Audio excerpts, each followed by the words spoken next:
Thank you so much. And Ayomide, please, you have the floor.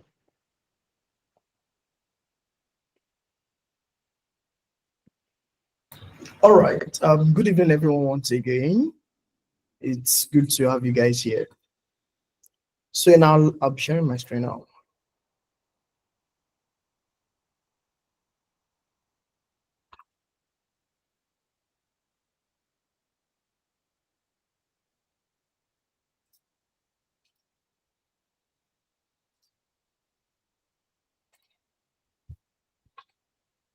So, I'll be giving us a recap of the things we did in the last class. Again, it just appeared I didn't push this. So I'll be pushing it to GitHub now. Working with arrays, async, and await premises.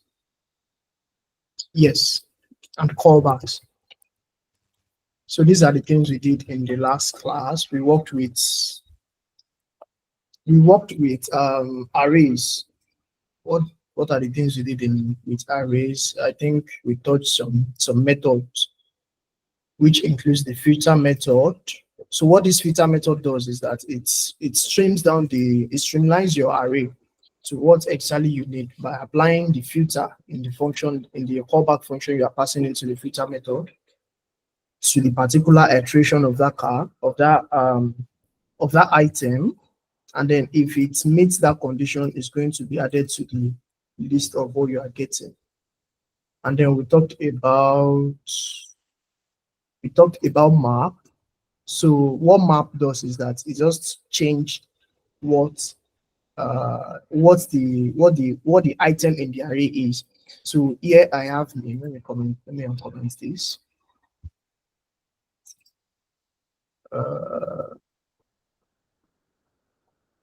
All right.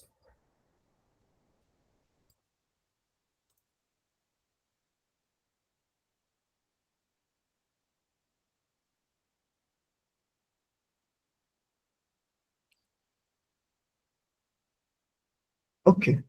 So let me just come to our index HTML. I'll comment this out and then come back to array and comment as arrays.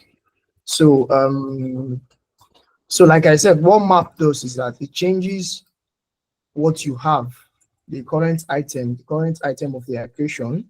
It changes it to what you are what you are returning in the array, in the function rather, in the callback function. So if I come here and I'm trying to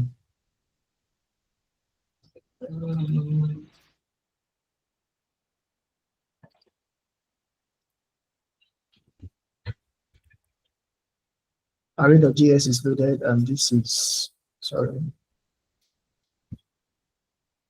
Okay, so I just have the function here. I'm not calling the map. I'm not logging into the console, so I have this here. Yes. So this is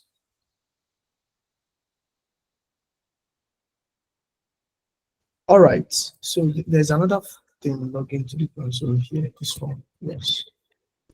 All right. So as you can see, we now have edited. Let me log what the actual array is. So the log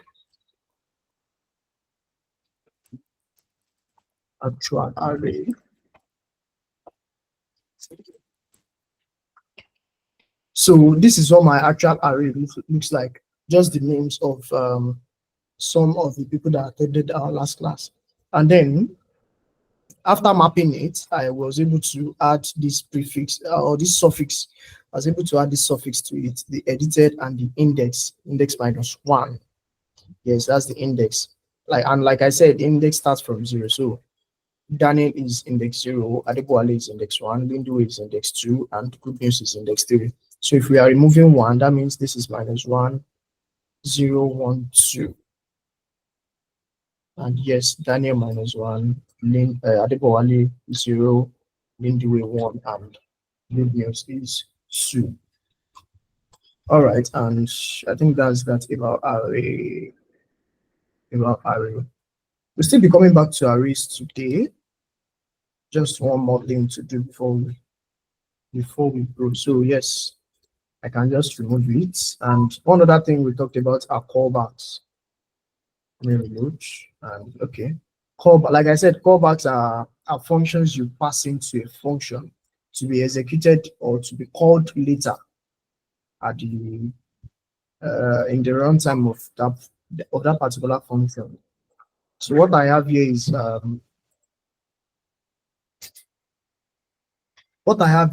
my second function, and here I'm passing in another function as a callback.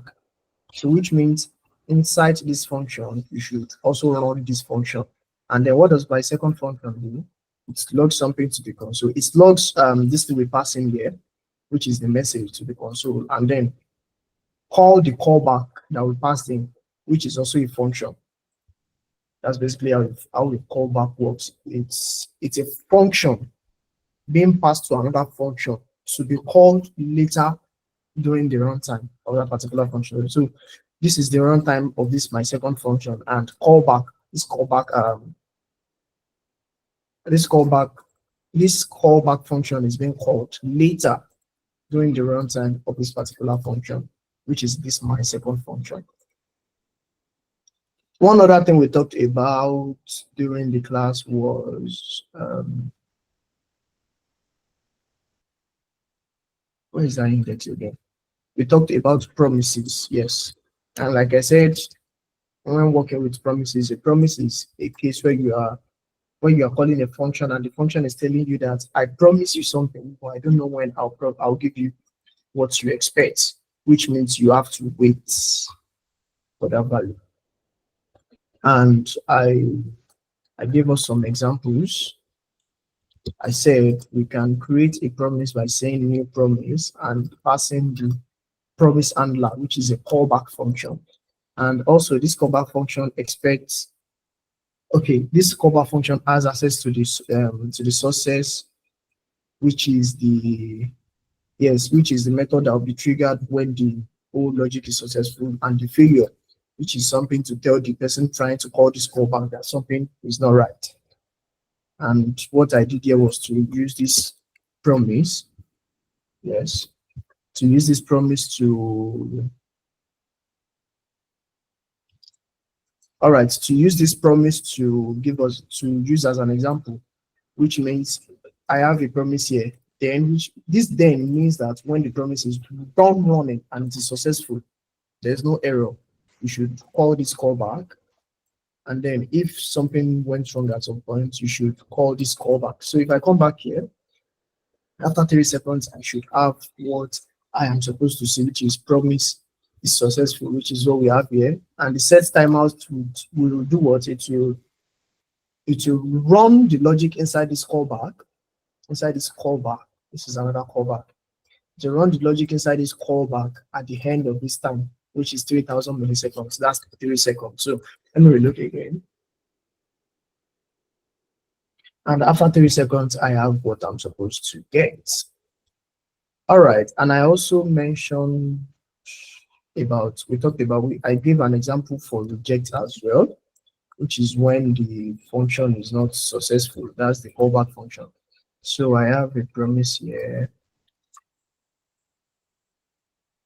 another promise here, and I'm using reject here. So let me remove this. Okay, let me comment out this result.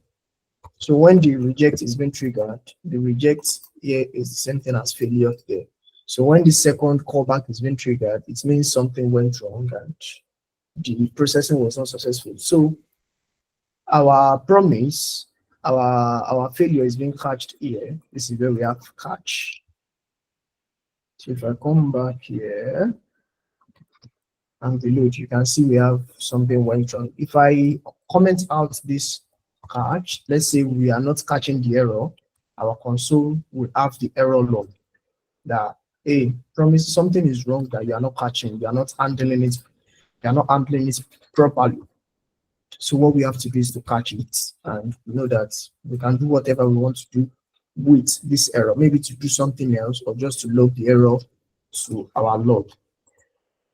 And then I think the last thing we did was async awaits. Yes, async awaits. So I said that async await is a better way to write. If to declare a future. And I mentioned that if you add an async keyword before your function keyword, that makes the function return a promise. That makes the function returns a promise. You can see here that I have a promise here, which is saying this function is going to return a promise. Though somewhere here I have return hello Daniel, which is a string. And if you go on this thing again, you see this thing expects a promise of a string, a promise of type string, which means it is promising you that I'll give you something that is a string, which is a text. You're going to get that, but I don't know when you are going to get it. And I also mentioned that when you use async, you can use the await keyword to wait for a particular function that also returns a promise. If you check this, you also have a promise of response. So the await will wait for a particular function to finish running, and then it assign the value of that function to our variable. So what we did was to fetch something from this API. I guess that didn't work. I come back to my index.html and comment this async awaits. I think I have a response. That's the response I got. Though it's not a successful response. This is a 401 unauthorized response, but at least we still have our response object here. This is an object. This is an object. You can remember we talked about objects. This is an object. The body is another object or readable string with all other properties like that. And these are methods. I talked about methods that they are verbs. Cancel is a verb. We're trying to cancel something. And then the header too is an object with so many other methods. And then there are some other methods to this response, which is the body used is false, okay is false, which means this response didn't give us this response is not a successful response, and then redirect is false, status is 401. Status text is empty, that's an empty string, type is CRS, and so on. So on. So I guess that those are the things we talked about in the last class.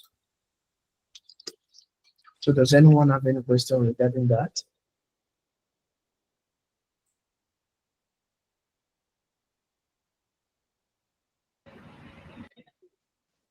Are we all still connected?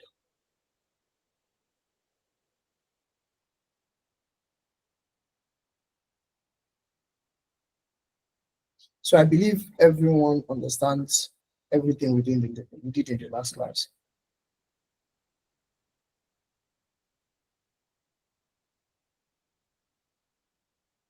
All right, moving on.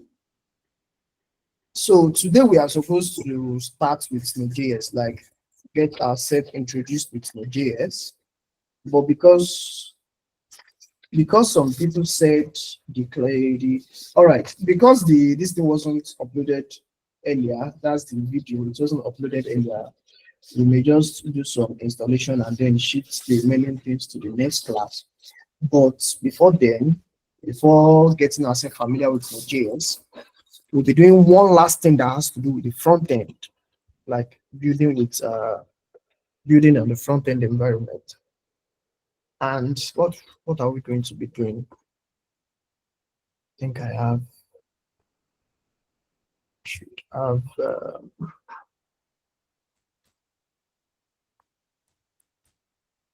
all right, so this is what we are going to be building today. This is a product list page. We'll be doing this with HTML, CSS, and JavaScript. So we'll be fetching some products. If I inspect this page, come to network, and then let me reload.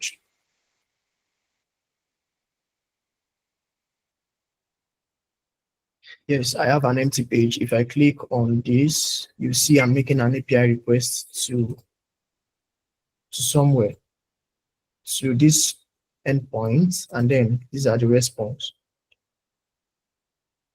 These are the response.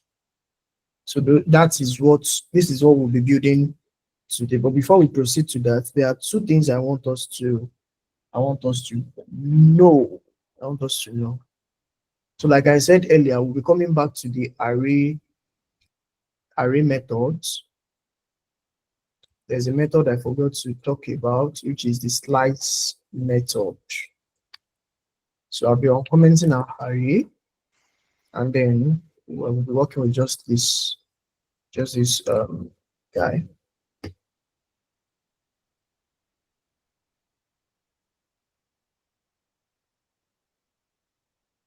So when you use the slice method in an array, is to select like the first, maybe the first 5 or first 10. So if I have, who else is in this class? Let me just add Samuel.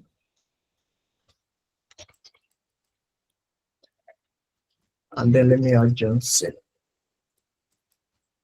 So I have 1, 2, 3, 4, 5, 6, right? So when I say array slice, it's going to slice out up to the number I specify. So if I come here and say constant new names, or let me say sliced names,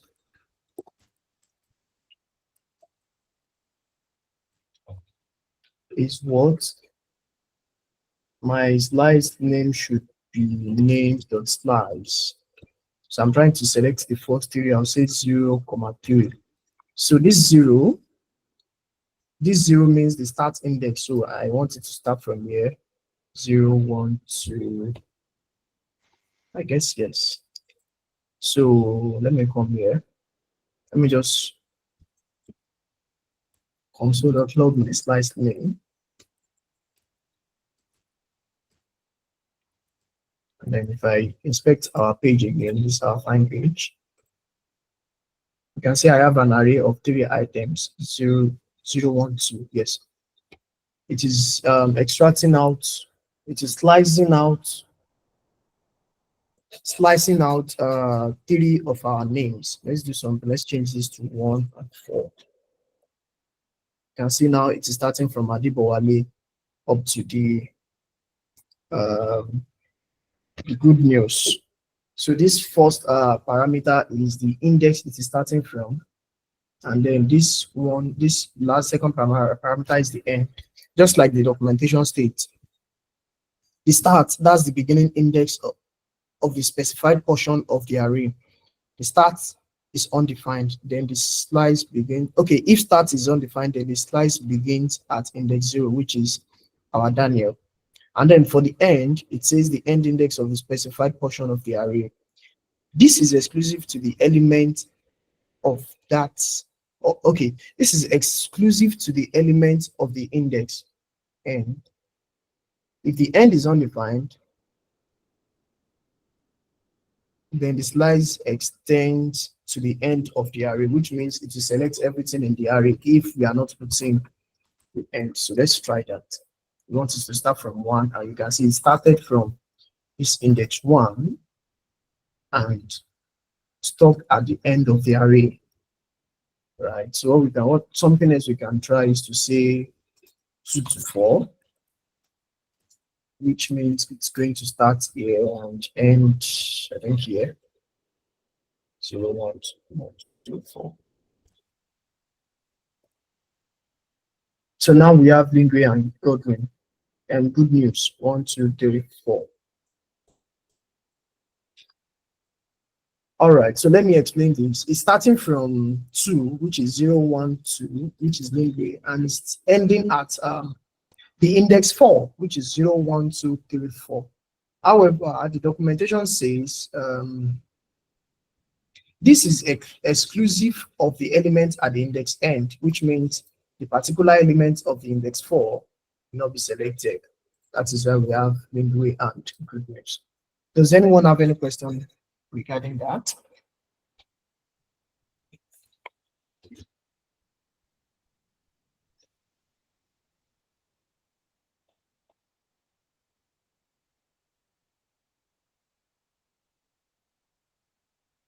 Moving on, we'll be working on JSON, getting ourselves familiar with JSON. Let me just add JSON here.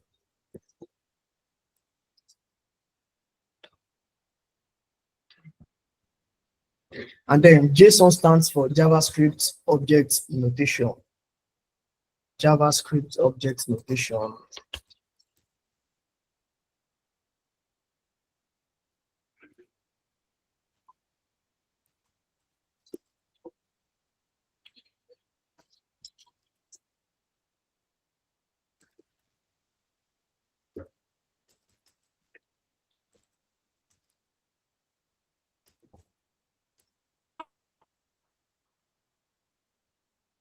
So JSON means JavaScript Object Notation, and it is a text format for transferring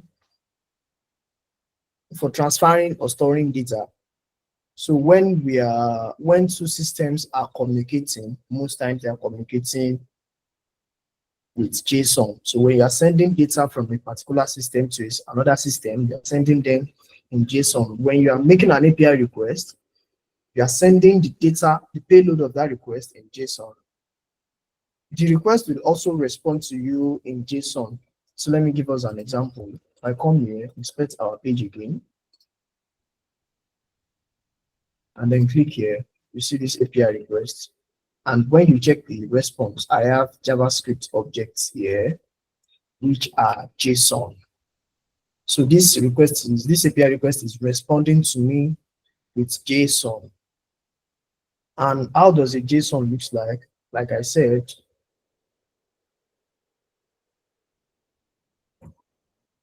okay, like I said, did I say that? I'm not sure.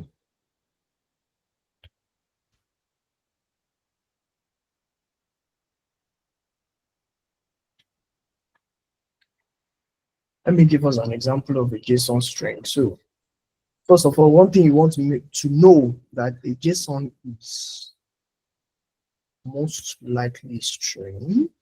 Yes, a JSON is a string of JavaScript objects. So inside this parentheses, we are creating a JavaScript object. And don't forget, I said if you want to create an object, you are doing this. Let's say constant person is what? Its name is a sample. And then age is 20. Likewise for JSON. So what we are going to do is to say,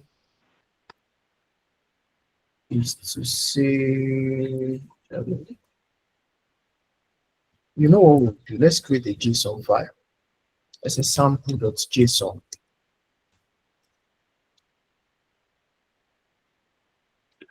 And yes, I can now say name is John, age is 30, that's an integer. And then we can say the car is null. So this is our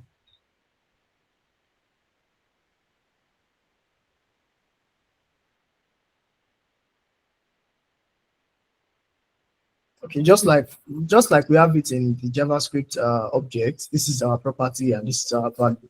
So in JSON, what makes this different in JSON is that you are putting this also in the parentheses. That's the property. You are putting the property also in the parentheses. So the name, all your properties should be in the parentheses, and then the data type can be of any. Sorry, the value can be of any data type. I can say favorite numbers. Favorite numbers should be an array. Yes, an array of 10, 22, 45. So like I said, the value can be of any data type, and then your key should be in a string. Should be a string rather. It should always be in a parentheses. Do we understand that?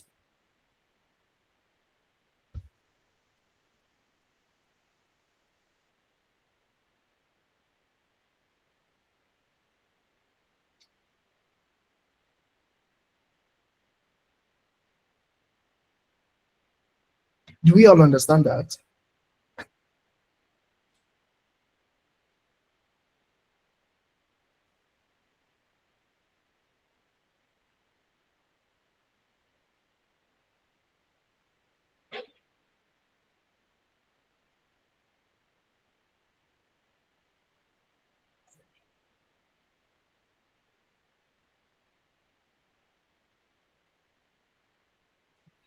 Sorry, Mark and I said the what's it called? The property should always be in parentheses, not the value. If you are putting the value in the parentheses, that makes it a string, and you want to retain the actual data type of your value. So you don't want to do that. If I put this to in a string, that's another data entirely. So your property or the key, we can also call it key. Your key should be in parentheses and not the value. Do you understand that?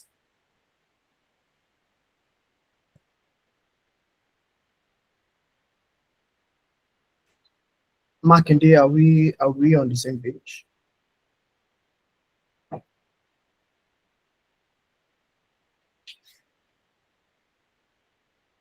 All right, so now let's proceed to this our very beautiful e-commerce store.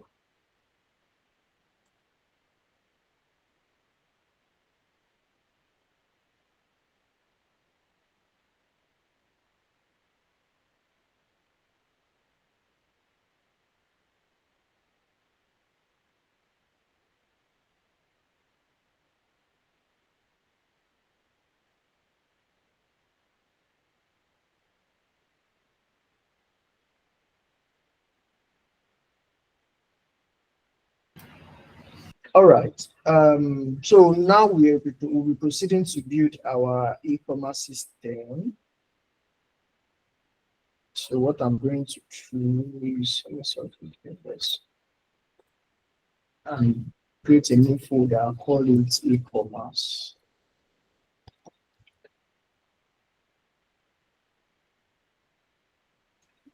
Yes, and then I'll be dragging it to my VS Code. Let me push this to GitHub so I won't forget.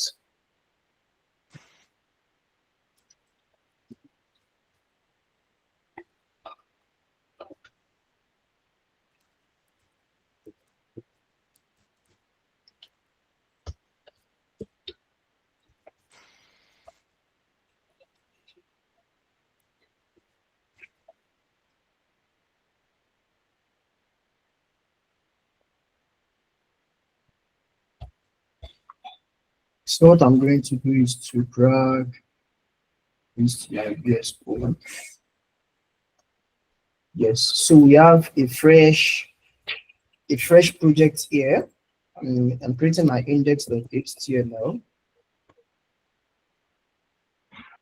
I'm creating my index.html page.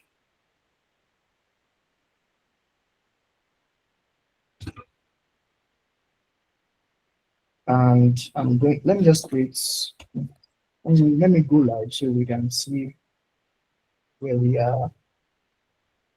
Yes, so this is our fresh HTML page.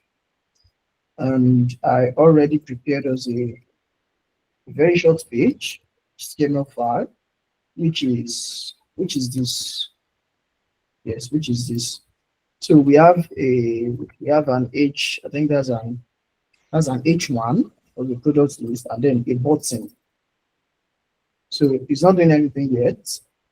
Also, we'll be creating our style. That should be style.css. Again, I've prepared a very short style for us, very basic, just to center these guys and then give this button a little bit more beauty. So we have this, and we have a button that's not doing anything. I hope we are all still connected. Oh, sorry, your name is Marking, not Marking. Sorry.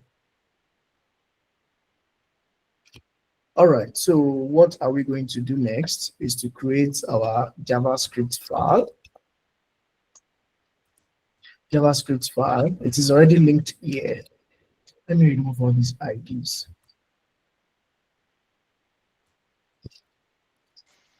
Right, so now that we have our JavaScript file, we want to select this button. So from this example that I have here, it is when this button is clicked that these guys will, the API will fetch it out, display it to us. So what do we want to do first? We want to select our button and add an on-click event. So what do we do? Come here and, okay, we want to give our button an ID first. So I'll say ID. So I'll say ID is fetch btn. Fetch btn, right? And then on my script, I'll say constant button. But where even need that? I can just say documents that get elements by ID. It's what? Fetch btn. That's this ID. That's this button that we have here. Let me just do what? Let me put it in the console. So I'll say constant fetch button is our button from the document, and then console.log fetch btn. So let's come back to our page. And if we check the console, we should see it. Yes, we can now see that our button is actually selected. Yes. So what are we going to do? We'll add an event listener here.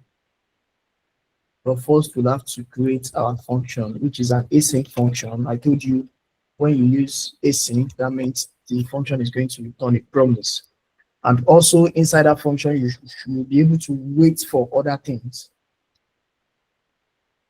So I can say fetch products, which is my function name. And here we have a very basic function. So what do? I can say fetch btn.add event listener. On which event? On click event, what do you want to happen? I want fetch products to be triggered. So what do we do here? We can just say console.log fetch products triggered. So I can come here and reload. So when I click on fetch products, you can see fetch products is triggered. I hope I'm communicating with someone.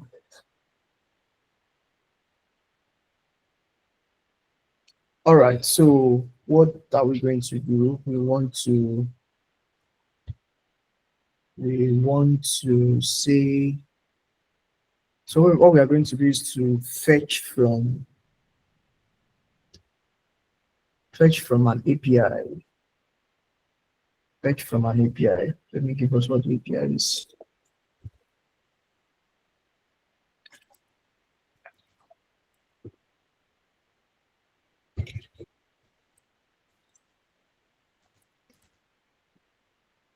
So this is the API endpoint you are fetching from. And as you can see, I have JSON response here.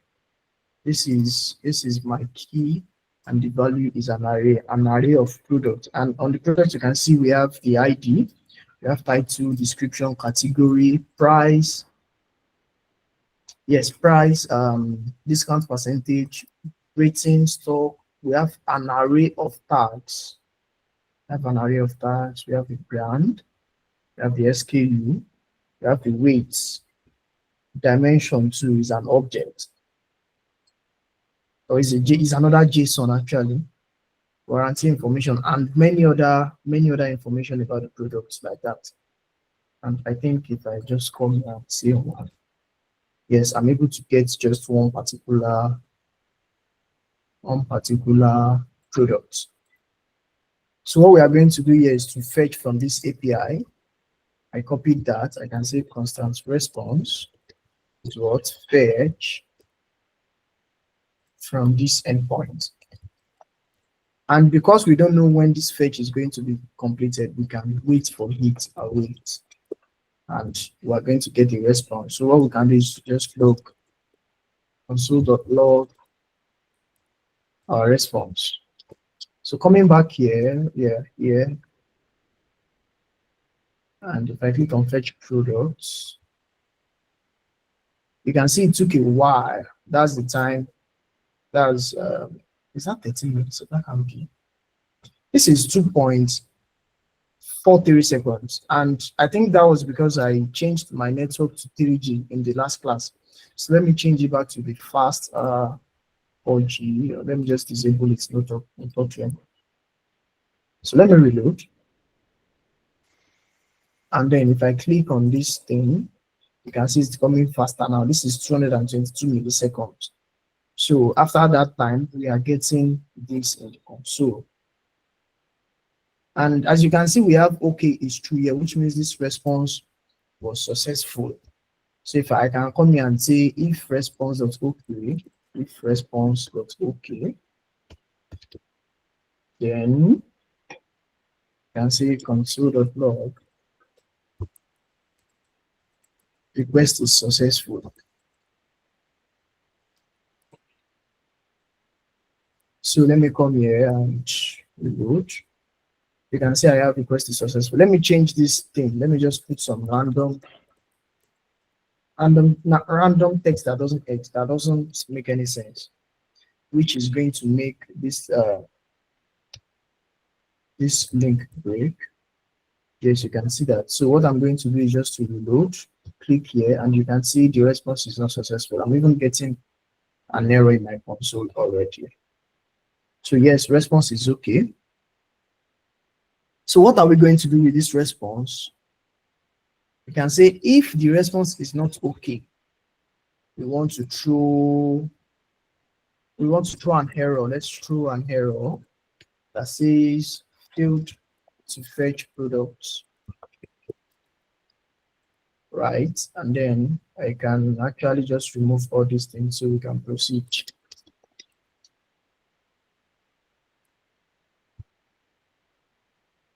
It is fetching the product successfully, right? Yes.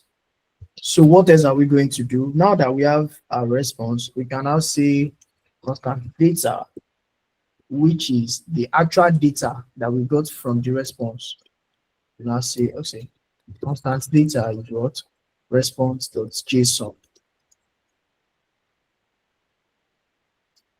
Response.json. Again, we are going to wait for this because we don't know when it will be done.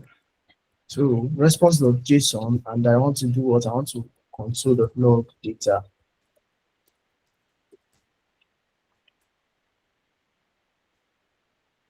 You can see I have an array of products, which is what I also have here, an array of products. So what I'm going to do is to say, let's count our array. Let's see how many things we have here. So I can come here and say, it should work like this. Length.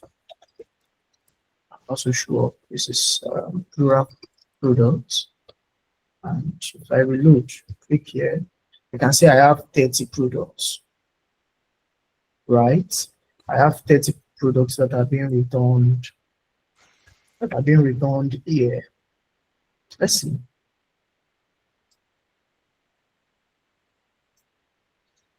Let's just go to the last one. And you can see here I have limits, which is 30. Let me try increasing the limits here. The limit is 10. All right, limit is now 10. Let me remove that so we won't be confused. So we are getting, by default, we are getting 30 products, right? So if I come here, come to our code base, we now have the list of products we have. What I want us to do is to get, we want to get the first 10 of those products. We can just come here and say constant products should be data.products.slice, and then we are selecting the first 10. Remember, the end will not select the actual one in the index, so we want to make that 11. Now we have products. Again, let's log our products to the console.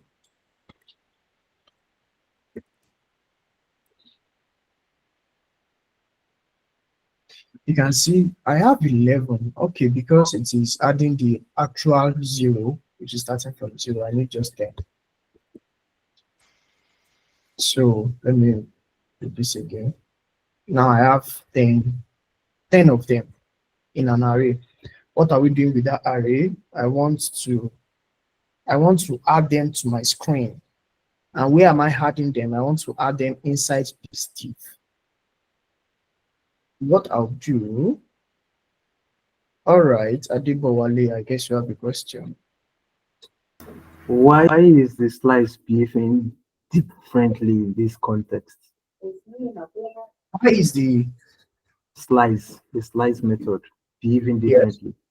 Because 0 to 11 is expected that index 11 should not be part of the returned array. But this time around, when you did 0, 11, it was actually returning 11.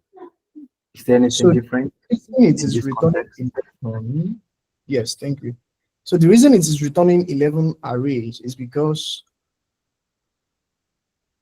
ideally, if I put 11 here, it will start from 0, and then let me just do something for you to see. Constant arrays is what? Let's say 0, 1, no, 1, 2, 3, 4.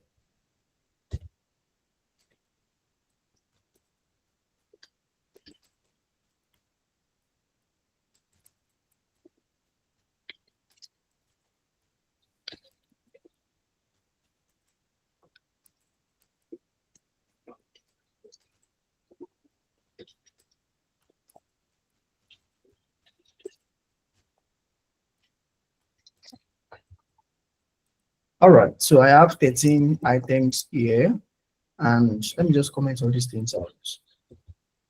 By console.log the arrays, you see I have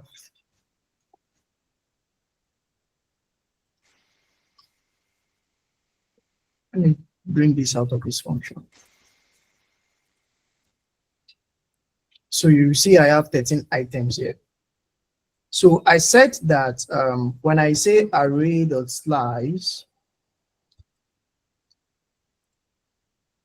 and I'm saying 0 to 5. So 0 and 5. So my start is 0 and the end is 5. I had said that it will select the one with the actual 5 index. Are you getting me? So if I come here and say 0, 1, 2, 3, 4, I'm already on 5, but if it is selecting the actual 5 index, it will be on 6. Do you understand that? This is 0, 0, starting from 0. 0, 1, 2, 3, 4. If it is selecting this 5 as well, it will be showing 6. So let me just come here, and you can see I have 5. So if I change this to 6, I'll be having 6 as well, which is actually not what we want. I'm not sure. I don't know if you understand that. So in a case where I said 0 and 11, and I actually want 10 items, it means it will be selecting the one on the 11 index as well, which is this 12. Again, it will be selecting the one on the 11 index as well, which is it 0, 1, 2, 3, 4, 5, 6, 7, 8, 9, 10, 11. Yes, it will be selecting the one on the 11. So, excuse me. So what we mean now is that slice picks the end constraint as inclusive, because what we read earlier on says that exclusive of the end bit, more like the end index, will be exclusive if you do this. More like if you start from 0, 6 will not be part, index 6 will not be part of it, right? So Right? when you Yeah, put something like 6 as your end index, as your end, yes, yeah. slice won't be selecting the actual item on the 6th index as well. It will exclude it. Let me show you this. I have 11 here, and what's 11 is on my array is actually the 10th index, not the 11th index. Because if I count 0, 1, remember an array index starts from 0. So 0, 1, 2, 3, 4, 5, 6, 7, 8, 9, 10, 11. 0, 1, 2, 3, 4, 5, 6, 7, 8, 9, 10. Yes.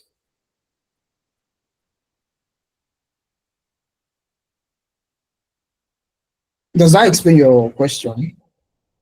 Okay, yeah, I think yes. So I think what I was looking at the total number of items to return actually. So yeah, thank you. Okay, I think someone is raising his hand. Is that Fola? I was going to explain what you wanted to hear, like in a much simpler way. I feel like the way you explained it made it seem more complicated. Okay, do you still want to explain? I think he gets it already. So All right. So back to what we are doing. I'm going to remove this. Then and comment this out. So we are selecting we are selecting 10. This should be 10. So if I come here and reload, click on this button, I should have 10 items in my array because the array is actually starting from 0. So as you can see, it's not selecting the 10th index. This is the 9th index, but I still have 10 items in my array. So what are we going to do with this array? We want to display them here. I want to display them inside this div. What am I going to do? I'm going to give this div an ID. And what ID am I going to give it? I'll say product container.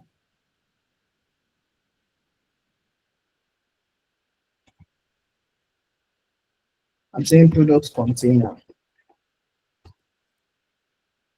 And what am I doing with this product container? So what I want to do is to create another function, a synchronous function that will say display products.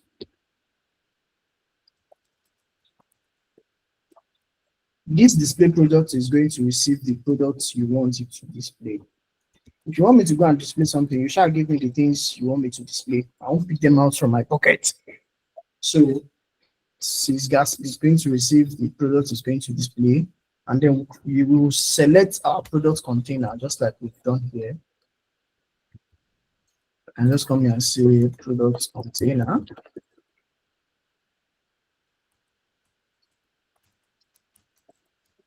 So we are selecting elements by ID, and we are selecting the one that has this ID, product container, this ID. Again, let's log this to the console.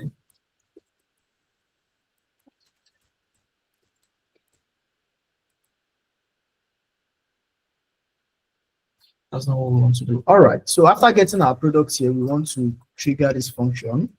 And again, we are passing in the products because if you want it to display the product, you will pass in the products you want it to display. So coming here again, clicking on this, you can see we have the product container, and which is actually here, somewhere here, but it's not visible because it is empty actually.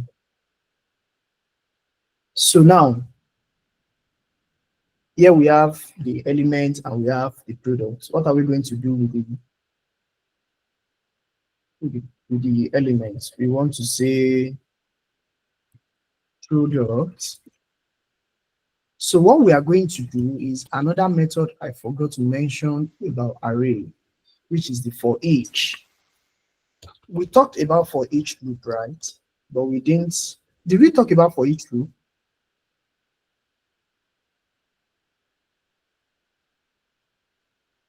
All right. So for each loop, what for each loop does is actually just loop through those array and do whatever you want to do with them. it does look through those array and do whatever you want to do with them. So what I'm going to do here is to say product.forEach. Product is an array, so product.forEach, right? And again, we have, it is expecting a callback which have access to the current product of the iteration. Which has access to the current product of the iteration. Let me just come here and say console.log products. And then click here. We can see we have all our products here one by one, which means it is iterating through, it is going through all the products one by one and then applying the logic here, which is the code here to each product. And the code here says just log them to the console. So it's going to log it to the console. Do we understand that?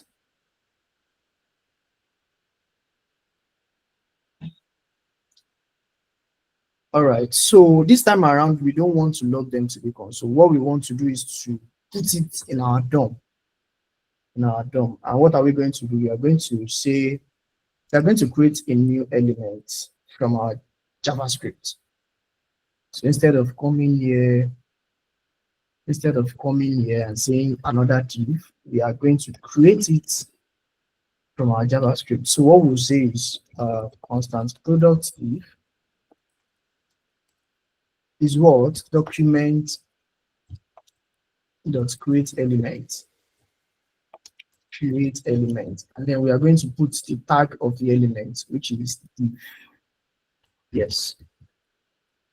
Now that we have the product element, we want to add a class to the. No, we shouldn't add a class yet. What we want to do is to add the inner HTML, attribute. And when you say inner HTML, you are talking about this inner HTML, this inner HTML, this inner HTML. So we want the inner HTML of our product, which is product dot inner HTML. That's product div, not product.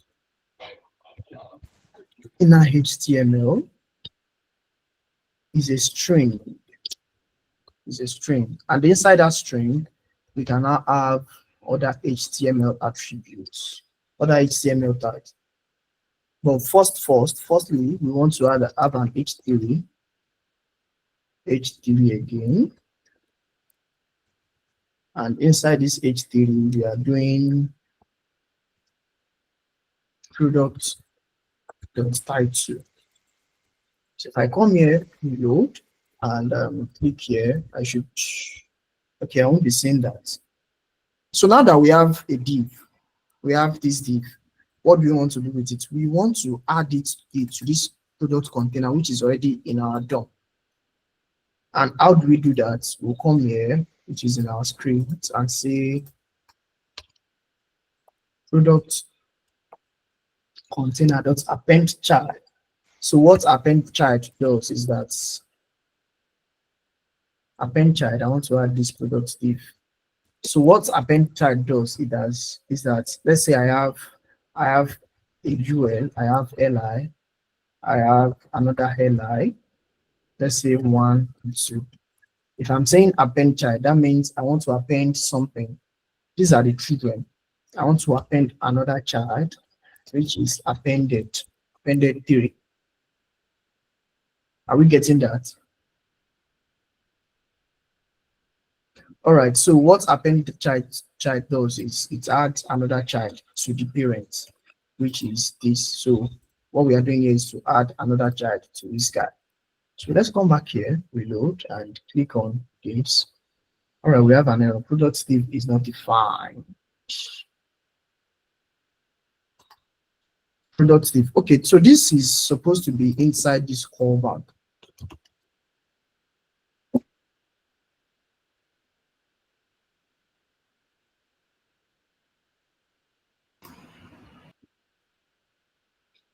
Like I was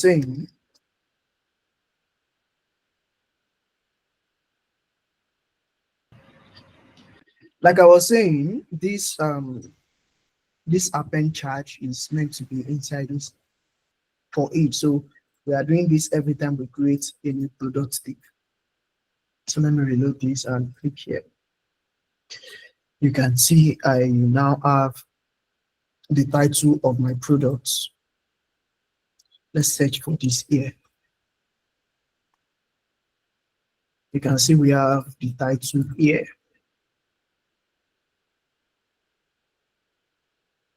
One other thing I want to do is to put the price.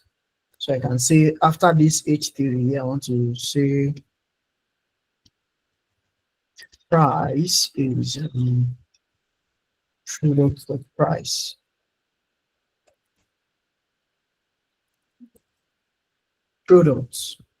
Product.price. Then let's come back here.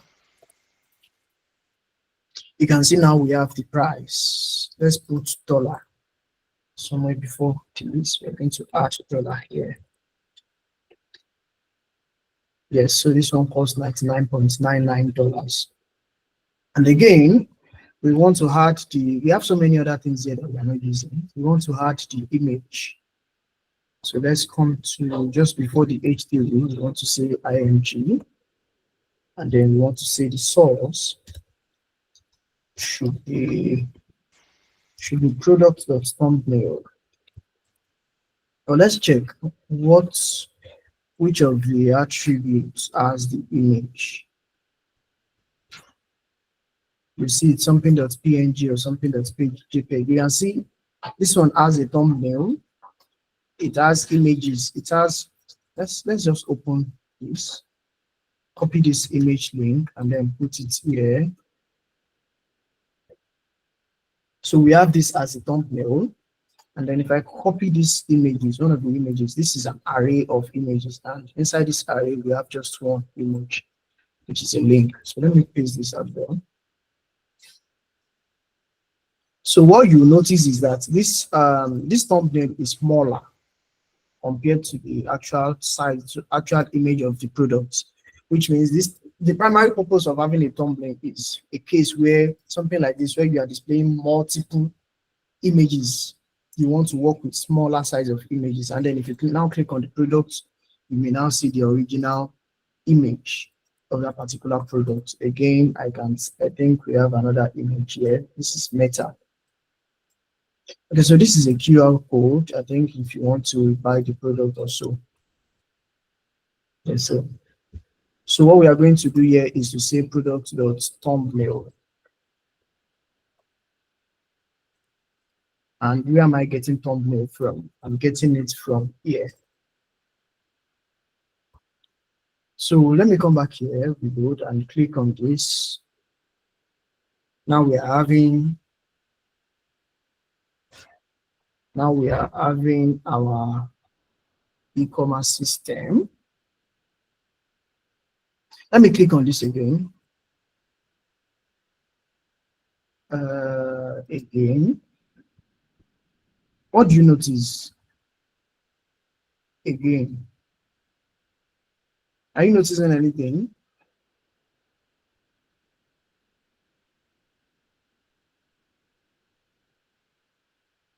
Is anyone noticing anything? Let me click on this again.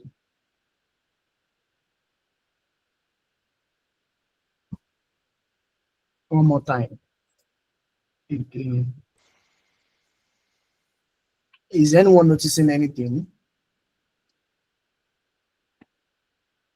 All right, Blessing. I don't know if it's correct, but every time you reload, I'm seeing there's an adjustment in the way the lists are being arranged. All That's right. just the only thing I can see. So there's an adjustment. Okay, an adjustment like somewhere here, right? So if I click Like on it this again, Gucci Bloom, see, it's up now. Before it was down. Now it's in the middle. right, that's a very good one. All right, someone said we are getting the same product again. That is correct as well, but there's one particular response I'm looking for. Okay, maybe let's try again. Let's go again. What you said is actually valid. Yeah, when I click here again, I will start seeing. So I have let me just come here and see the I think last thing I have here. the first four objects are constant, but the other objects keep changing position. But the other objects keeps changing position. That's valid. But why is that happening? Why is it happening?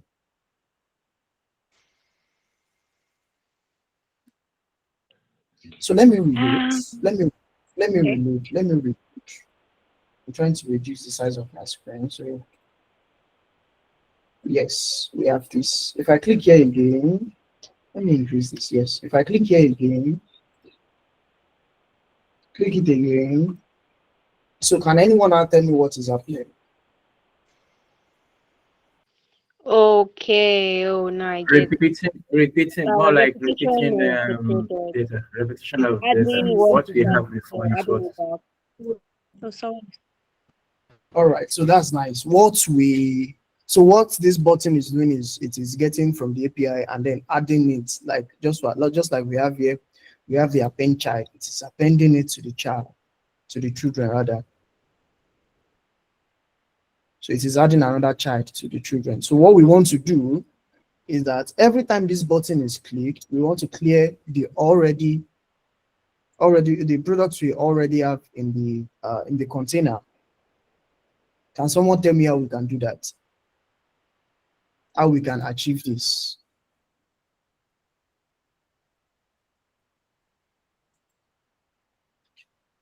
How about resetting the product div each time it is clicked?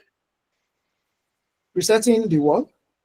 Product div, that variable The on product. Which one? the one that fetches it directly. This one. Yeah. So how do you see it? It's a constant. Oh, it's a constant. You may change it actually if you think that is clear. Do you want us to change it? It's a constant. More like the, how do you call it? Since it's going to be receiving arrays of data, maybe um, there will be an initialization, and it is only during the time of click that you will have to, like, this constant product will be outside this place. It's only when it is clicked that it will be initialized. All right. Yes, that's correct. So how do you suggest we solve this problem? Because this is a problem we don't want users to. Though this is not a front-end class, but what we are doing here is JavaScript related, so you have to understand how cases like this have been handled. So when I click on this button, it adds to the already existing ones. What can we do?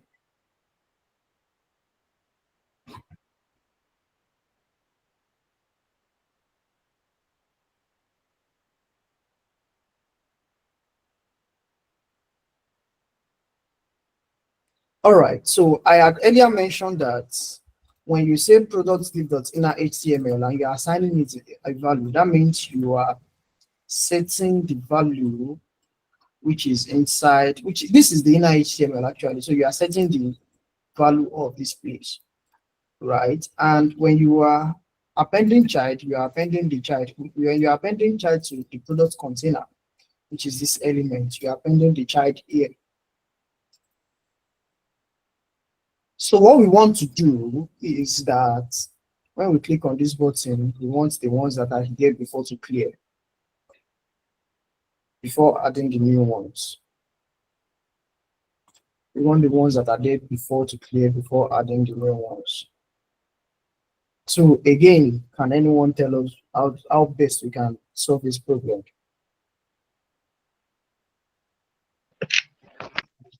I'm thinking maybe something like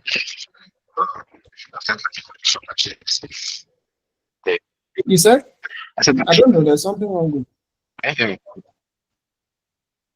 I can hear you, but I'm struggling to hear you. You can come again. said taking like let's say like products and checks for existing values.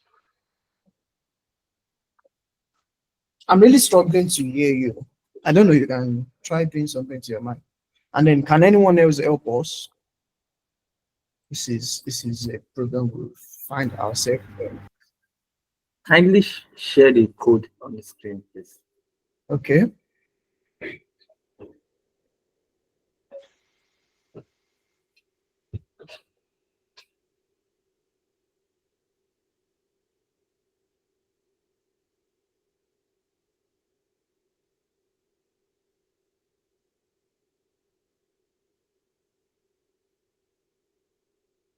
Okay. Can we do something before the for each statement? Okay, you mean somewhere here? Yeah. All right. So what are we going to do? And let me review code. All right. Okay, boss. Okay.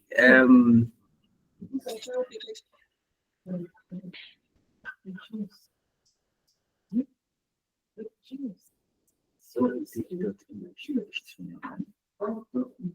we put HTML to the blank again? Sorry, can you come again, please? The product div actually was initialized inside the for each statement. Yes. Is it possible for it to come out? For it to come out. But more like instead of it being initialized inside. Okay, you mean I should bring it that inside here? Yes. All right, boss.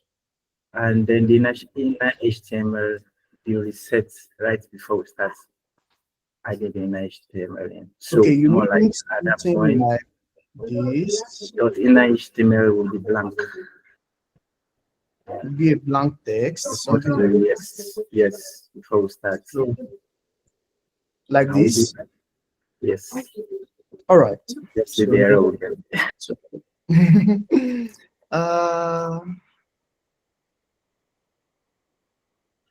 okay, now we are getting just one product. Let's review it again. So what's happening? Product point.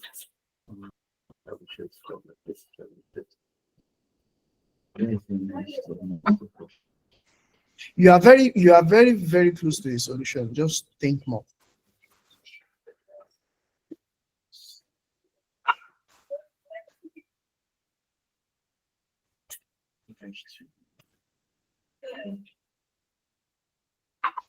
Oh, where did we do the append? Where did we do the append? This is the append here. Okay, inside the for each as well. Inside the for each statement. We're only having the last append occurring. So that append situation is supposed to, for each time it goes, append, each time it goes, append. No.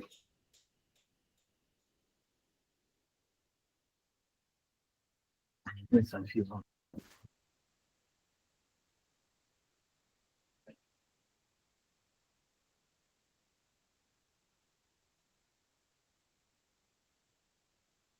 While Adebowale is trying, can we have someone else that can help us?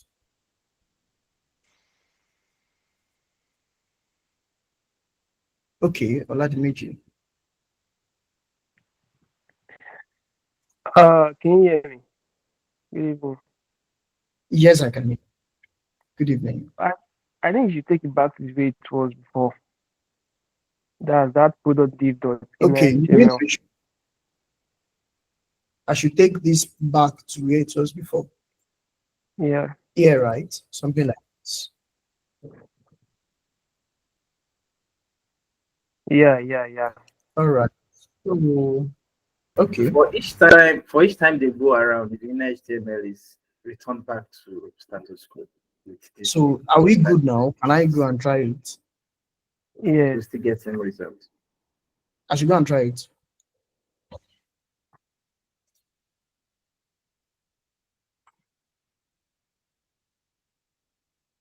It appears we are still having a problem. Can someone help us? Fola Lindway, Marking. Yes, your name is Marking. Marking. Can you guys help us out?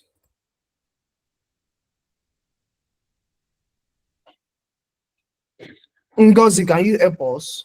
Let me check. Steven. Temitope, Precious. Can you guys help us out? Okay, so I hear. Yes, I can hear you, but you are helping. Yeah, so I think is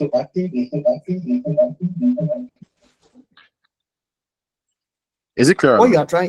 you are going to do here is very clear now. Thank you. Yeah, so the product container.html, I think you should first like declare an empty one before the function, before declaring Alright. before the for each this thing. Okay, like here, Abby, I can just say product the container dot what? Dot inner HTML. Dot inner HTML. So what am I going to do with that? Make it an empty this thing string. Okay, an empty string. I should assign an empty string. So are we good now? Yes. Are you sure? Yes, that should work. All right, boss. So if I click here, it appears I still have one, just one. All right, so we want to confirm that we are not getting just one from our API. So let's come to our, let's come here, reload again, click here. And as you can see, we are getting up to 30. So what can we do? What we do? Sorry, let me see the code again. All right, boss. Okay. Sorry, sir, I can't see. It just went off.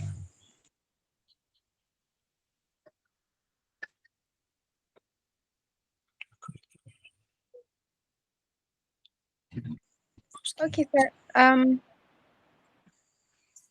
Can we disable the button after first click, or is it that we want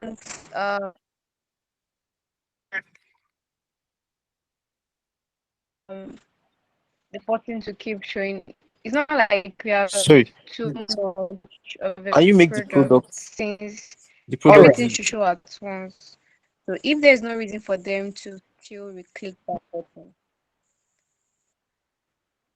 Yes, that would work as well. If we disable the button, let's Can say anyone after hear me? displaying all the products, we want to say, where's the button? Yes, I can hear you. Can you hear us? After first click. Yes. All right. Yeah, yeah. To disable the button, how do we even do that?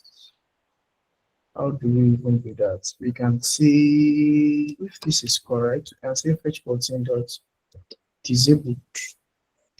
Disabled should be true. I hope that works.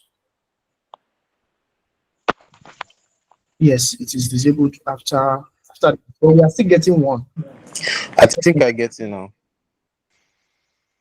All right. This So one. No, I think the first one you already put in an empty container. I don't know if it was edited of the product container dot in HTML, the one you added at first. I think you have to remove it first to be able to get back all the okay, this product. one, you mean this guy? So This Yeah, guy. yes, so sir. this I don't know. product Your thing went over the point. I was not seeing it properly. All right, let's do it this way. Let's have marking first, and then I think the person talking is either Adidimiji or Adibowale. But let's have marking first. So blessing, let's go. What are you saying we do? I don't know. There was Can you hear me? this code. I didn't see your screen really well, but I think you just entered it. Yeah, Sorry, I can think you hear there's you? something Can you wrong hear with your me network. Yes, now? I can hear you, but it's breaking. Hello, sir. Can you hear me? Yes, I can hear you now. Hello, can you hear me? I can hear you now. Can you hear me now? I can hear you. It appears our network is Okay, so I said, can we return back to when the code when the product or when the button was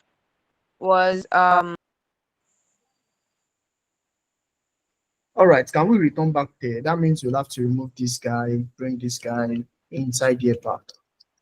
And yes, that is us returning back to that. So if I come back here, I think I'll have to remove this one as well. then Yeah, so if I come back here, all right. So yes. okay, yeah. Let's check it out. So what do you want us to do? We should disable the button after.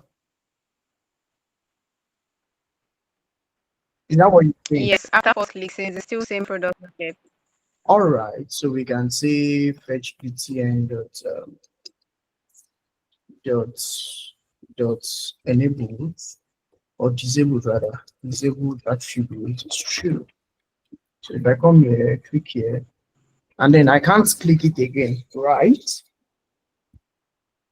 Yes. Does that solve our problem? Mm,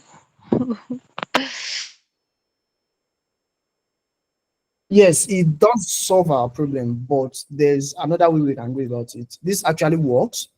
I'm not able to click on the button again, but this is something for the front end guys to worry about, not us. Whether the user will be happy seeing the button disabled, that's for the front end guys and the UI UX people to worry about. Here we are doing backend. So like I said, there's another way we can go about this if we don't want the button to be disabled. So let me comment this out and reload. Then click here and click again. We have the same problem. So who is raising their hand? All right. So I promise I'm going to take, is it Adedimeji or Oladimeji or Adebowale?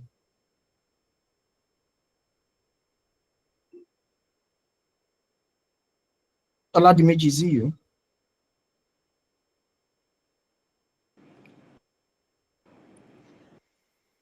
All right. Fola, you can proceed. Yeah. So the problem earlier was the product div was outside the for each loop. So just declare the empty product container before the for each loop. That should settle it. Okay, you are saying before this for each loop. So here, Abi, Yeah. I should do what? The declare the product container dot inner HTML. Okay, to be what? My Empty. name. No, empty, just empty string. So that it will be empty every All right, time. boss. All right, boss. So are you starting this to fix our problem? 100. 100. Okay. Now, if I let me even increase this a bit. All right. If I click here, I have my products, and then if I click again, what's happening? Nothing is happening. Let me reload. Click. Yes. And then click again. It is actually fetching the API, making the API fetch. However, it is not how do I put it? It is not showing the difference. It is not letting us know that we clicked something. Though it is actually working, it is clearing what we have there before, right? But so this is what is happening. It is clearing, it is changing the inner HTML of this guy to empty string, and then assigning all these guys. Let me come again. Changing the inner HTML to empty string, then looping through the product to append the child. So that is happening in milliseconds. That is why we are not noticing. So if we want to notice, I mean, Adebowale or Adebowale. No, it's not Adebowale. Fola, right? Yes. All right. So Fola, your solution worked. that's exactly what I was expecting. Though what's her name? Blessing solution worked as well. Everything depends on how you want your users to feel and what you want your users to feel. But again, I said that's something for the front end guys to battle with. That's their problem. That's something for them to sort, not us. So what we want to do here is now we have another problem. The solution Fola gave us works, but we want this thing to clear first, and we want to see it clear before it's coming back again. How do we go about that?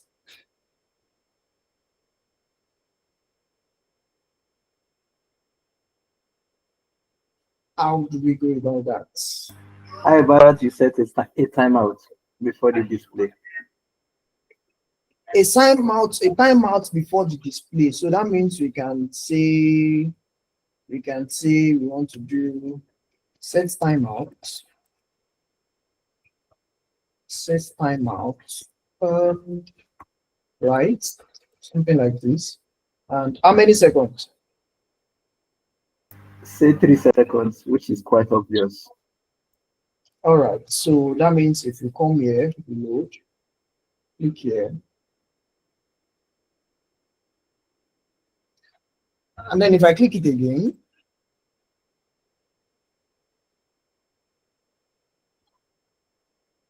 that works. That solution works as well. Now we have up to 3 people giving us solutions. But the problem here is that the problem with this solution now is that I'll have to wait for this API and still wait another 3 seconds.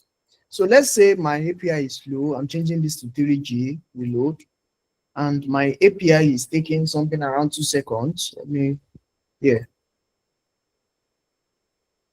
This is 2 seconds and another 3 seconds. That means you have to wait for about 5 seconds. Is that something we want to do? Though your solution will work, but is that really a good user experience?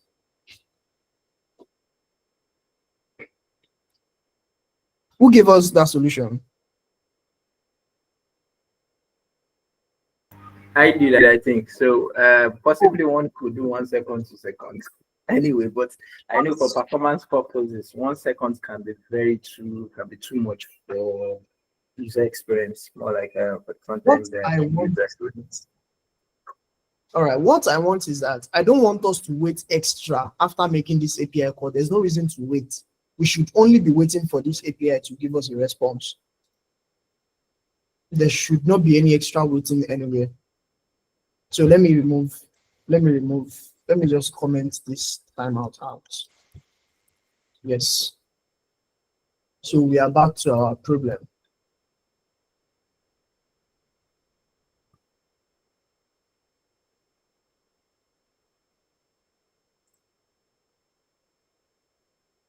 All right, so I'll be taking one more suggestion, then we'll proceed with the solution. One more suggestion.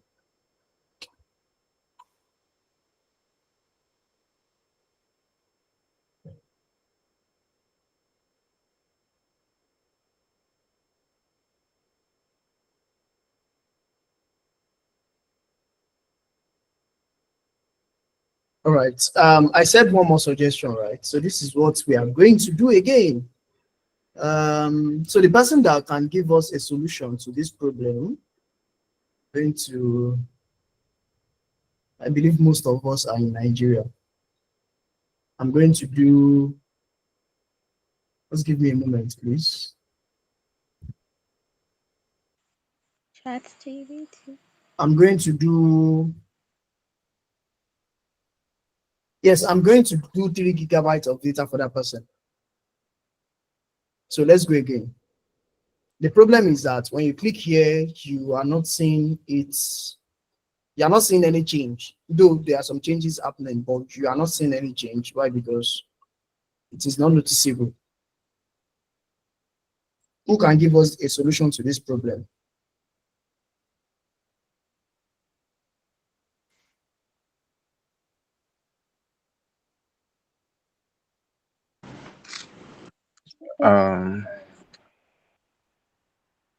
I use maybe like put something to like show that it is loading after you click. After I click. Yes. Which token? I would love to know the name of the person token. Which token? Fola? Yeah. Okay, so they are saying, we have two functions here. One is after we click, and the second one is after the API call. So again, just to confirm which of the functions. No, after the API call, actually. All right, so after the API call, we are doing what? Maybe you could set the inner HTML to maybe a paragraph. All right, a paragraph. Maybe let's just put loading inside, right? Yes. So is that going to work? Should we try it again? Let's try. Don't forget we have 3 GB for the person. Do you want us to try this? I'll take my chances. All right, so clicking here, we have our products. You can see we even have loading here. Let me click it again. You can see there's no difference. Let me click it again for you to be sure.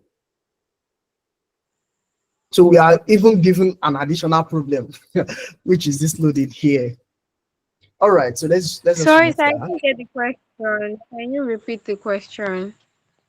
All right, so the question is, this thing is too slow for my liking. Let me just come in. All right. So the question is that when you click here, you are getting the product, and then when you click it again, though you are not getting the product duplicated, but you are not seeing any change on the screen.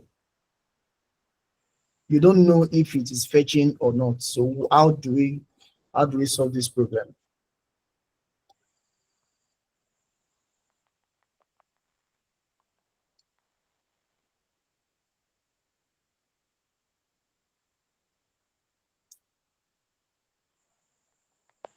So someone gave us a solution the other time, which was to set timeout. Let me uncomment it, which was to set timeout. But the problem with this solution is that it is giving us an additional wait time, apart from the time we have to wait for the API. So if the API is taking maybe 2 seconds, we have to wait another 3 seconds in our timeout, which is not the best solution. So one more solution and we'll be good. The person to solve this for us should be having 3 GB of data.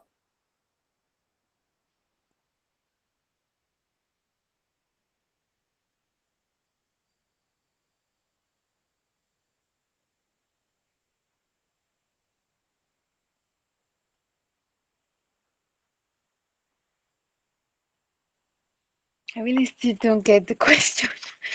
I'm trying to get the question. So the problem is when we I don't know if there's problem or not. We click on the link, then we have the product. But when you click on the link again, there's no activity going on.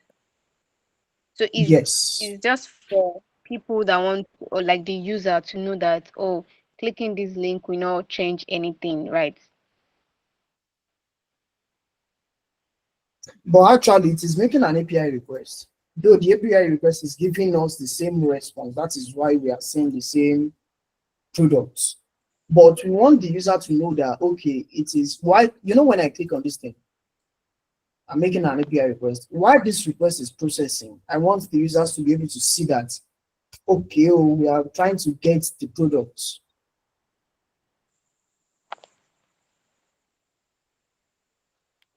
That we are trying to get the product, but we don't have extra product.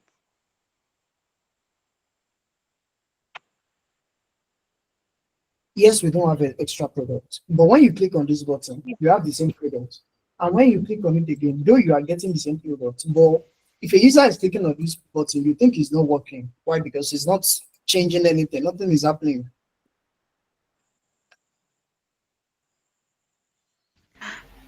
Well, Hello, good evening. Can I try? Yes, you can try. Okay. I think you need to add something to your cursor that makes it look like it's waiting. I don't know, maybe I don't know if in your API function, if there's an async await. I wasn't there for the beginning part, so I don't know if there's an async await in your API function. So probably you can design your cursor such a way that when you click and you're waiting, you can just do something like a rotation, showing that probably it's waiting to get the results. Probably. All right. All right. So you said when we click on this guy, the cursor should change. Let's try that. Where are we going to do that? We have the product and we have the display product. Where are we going to do that? Go back to. Can you hear me? Yes, I can hear you. As in, when you click on that place where you're clicking, what is it called now? I can't see that very well. Under the product list. So the place that has that button, you can set your cursor in such a way that I don't know if I'm making sense. Yes, I understand what you are saying, but at what point do we set this thing? Is it after the API call or before the API call? Okay, I think it should be after the API. All right, so after the API call, we are doing what? We are setting the cursor. So we are saying fetch btn dots. I think add attribute, if I'm correct. Just hold on, let me check something. So all we want to do is to change CSS cursor.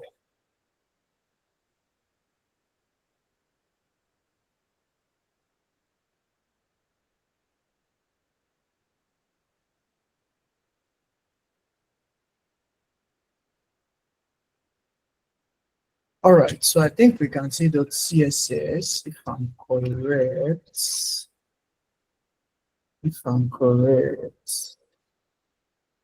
Or we can say dot style. Yes, the style dot cursor should be width. So when the button is clicked, the cursor will change to width. So if I come here again and click the button, yes, the cursor has changed to width. Let me click on the button again. Though the cursor is still in width, but nothing is happening. Can you see that? And it is even only when I click on this button, when I hover on the button.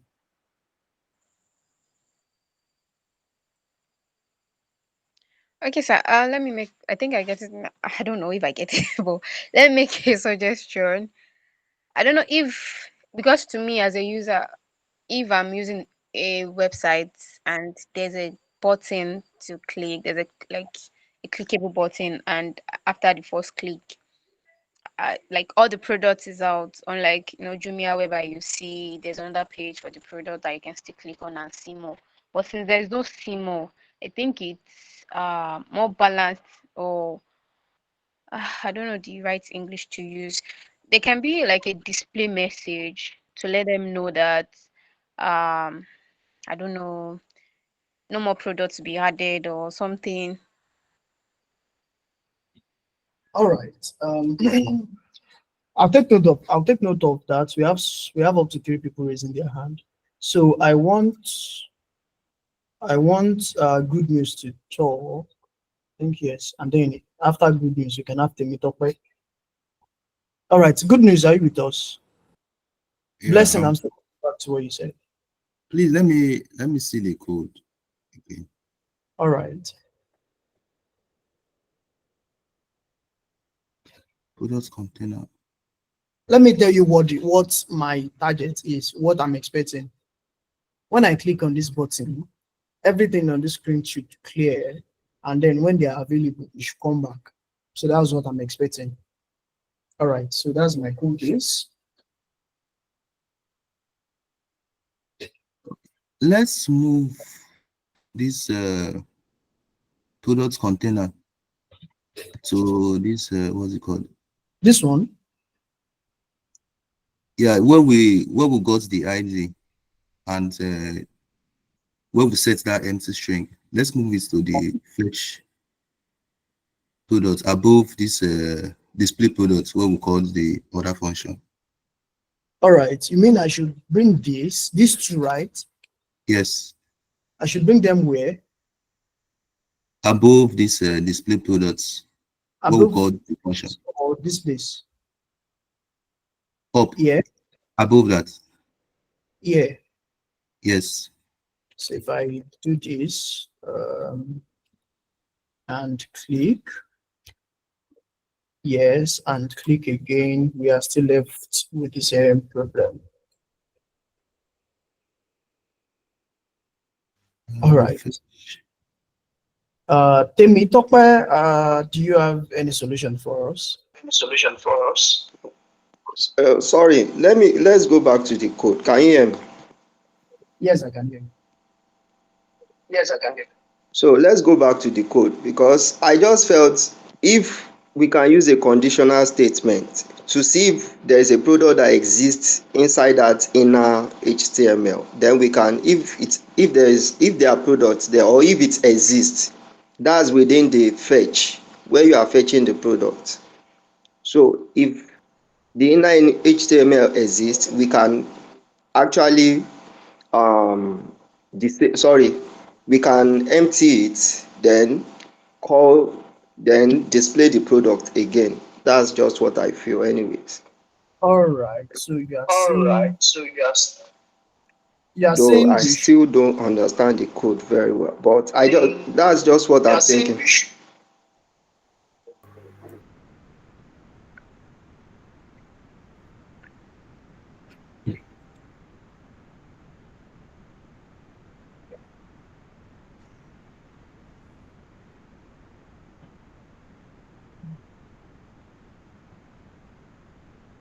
all right. You are saying we should check if the inner HTML has content in it, and then we'll clear it, right?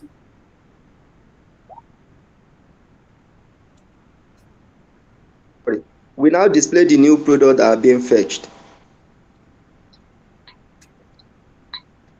I don't know. I'm doing what you are saying we should do.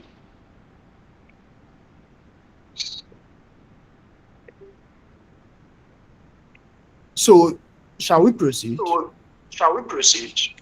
Yes. Okay, so at what point are we doing that? No, my network is not okay, so it's just going off and coming back. Now, let me see.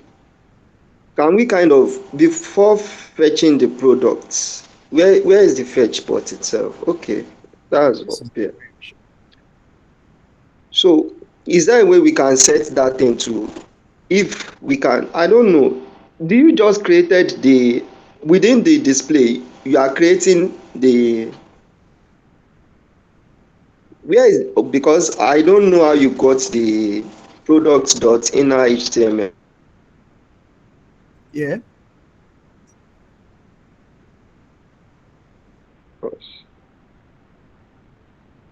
Can you hear me? Yes, I can hear you. Okay. Okay. Now we can always set that into to an empty string whenever you click on the fetch. So it should be set to 0. Sorry, to empty string. Is it not working that way? All right. So you are saying that we should set it to an empty string. Is it after fetching? Off network.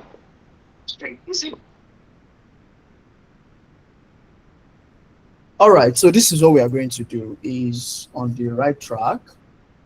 He said we should set the content that's in our HTML to an empty string. empty string. I want to confirm at what point are we setting that.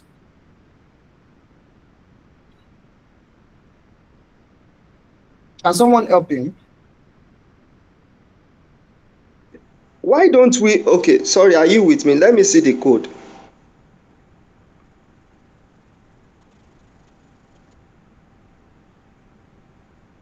So why don't we move this constant where you declare the product container? Why don't we move it to the top of the, I think you should, I don't know, we should move it to the top of our file here. Okay, you mean Instead of being within the, yes. yes. So we can make in now. Good. Then if it is there, I think it should. I'm coming. Then whenever, I think it should work this way. Why it should work? That's what me I feel.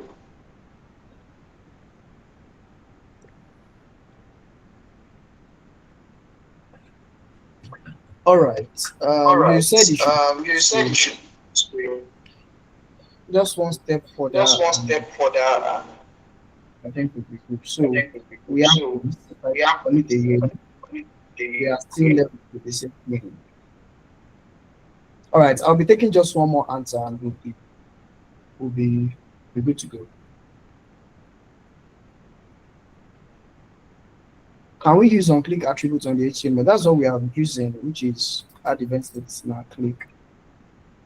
All right. So again, what I want is that when I click on this button, it should clear, make it API request and render the list again. Again, what I don't want is that I don't want us to wait for any extra time after the API request. So we just want to wait just once. And what are we waiting for? We are waiting for the success of the API request. So which means this thing we are clearing, this line we are clearing, we want to clear it before making the API request. So when we clear the inner HTML, we then wait. We then wait for the API request to finish fetching, and every other logic can run after them. So if I come here and click here, I have my list. If I click on it again, you can see it is now clearing and coming back. If I change my network to 3G, and then click this, you can see it's not taking longer time because I mean the network is not so good. But we are achieving what we want, which is to clear the display and then render it again when we have successfully made the API request.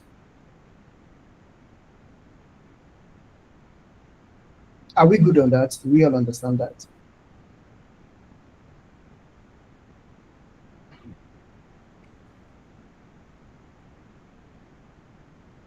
All right, so that would be all. Okay, Daniel, you I guess you have a question. Just one more time, come again.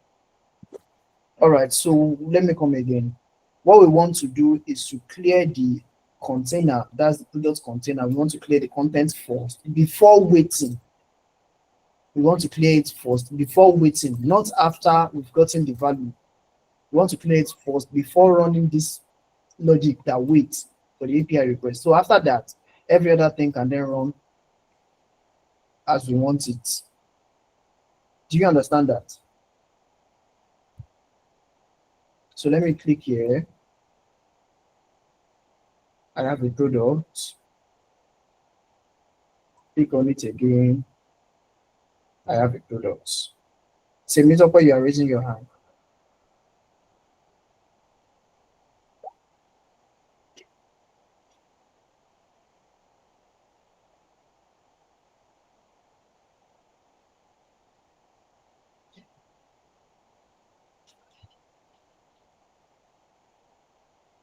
All right. Does anyone have any question on what we've done so far, what we did today?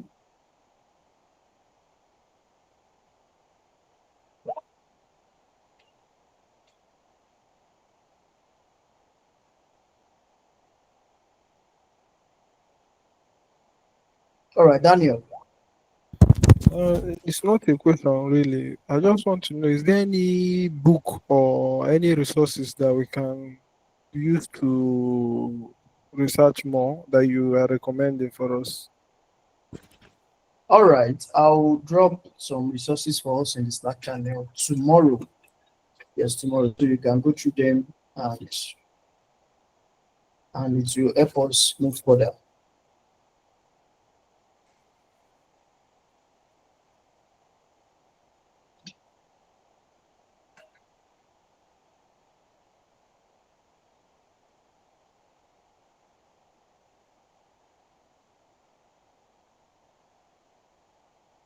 So are we good now? Are we all good? Is Mr. Samuel still here? Yes, I am here. All right. Thank you very much. Thank you so much for that wonderful session. We've learned a lot today. Thank you so much once again. And so I'll be dropping the link to the attendance in the class. Kindly fill. Let's just use this few more minutes before we, close for today, end the session.